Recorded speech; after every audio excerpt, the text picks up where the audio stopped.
The match is over. Cape Verde tied historic. What Cape Verde did is historic. They tied 2-2 with Uruguay. Lenini's goals. Lenini's World Cup goal from a free kick, a little closer to midfield. Nothing Navas could do at 21 minutes. And then Silvio Varela to score the final equalizer at the 60th minute, making it 2-2.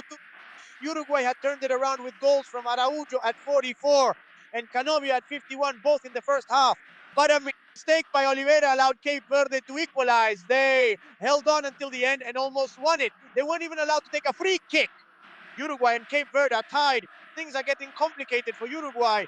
To qualify for the round of 16, Suarez is holding his head in frustration. That's Uruguay's current representation with analysis of this match from Francisco Vico. Oh. It's exactly the same ending as with Saudi Arabia.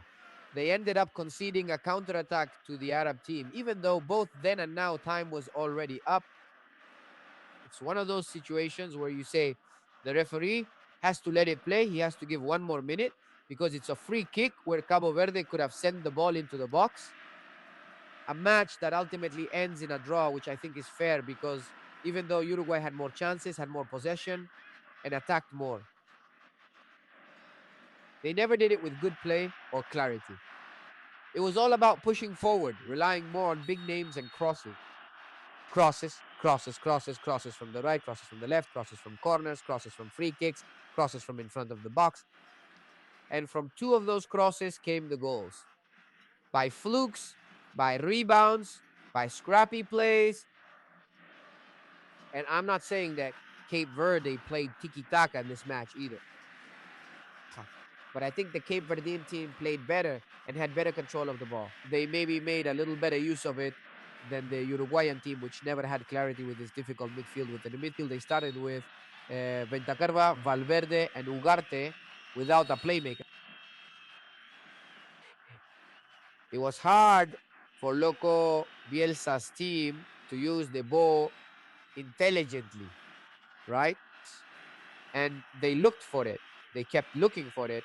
They looked for the winning goal in the last minutes, but at no point did Darwin Nunez manage to get it. Of the entrance of the forward Lalilal, who assisted twice, neither of his two teammates, Valverde or Canovio, were able to take advantage of it. To answer your earlier point, Leo, I'm choosing Maxi Araujo as the standout player. So, a goal and an assist for the Uruguayan winger, who was substituted very early in the match.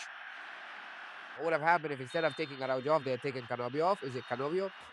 That's because, honestly, he had played very well. And so far, he's the best Uruguayan in the World Cup. Araujo, who was competing there with an Oliveira, who, despite his responsibility in Cape Verde's goal, was also having an excellent match. The African team is getting their hopes up, and the African team is coming into the last match with a real chance to qualify. We also have to talk about this because even though Uruguay, if they beat Spain, I was going to say they don't depend on themselves, but actually they do because if they beat Spain, they'll surpass them in points. I thought that with 5 points they would qualify, but in case they tie on points with Cabo Verde, if the Africans finish with a better goal difference, they end up ahead of Uruguay. And now a team coached by Loco Bielsa that arrives under a lot of pressure for the last match.